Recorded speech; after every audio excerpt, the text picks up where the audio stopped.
Seira. Bilenkiai žaidžia Senelę, tik Seira baudos aikštelėje, jo perdavimas smūgis 1-0.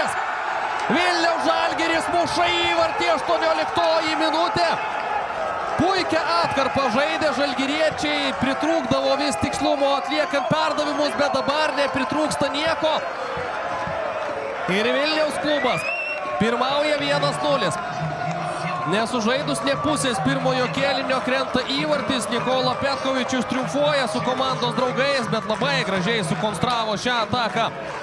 Žalgirio futbolininkai dar kartą štai čia. Seira sužaidžia su Bilenkiai Senelę, atlieka rezultatyvų perdavimą, apie jokias nuošalės ir kitus taisyklių pažeidimus čia kalbos būti negali.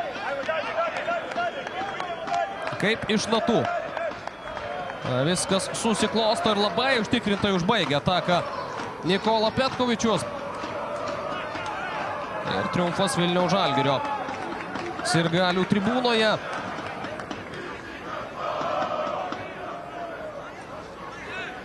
7 įvarčiai per 21 rungtynes.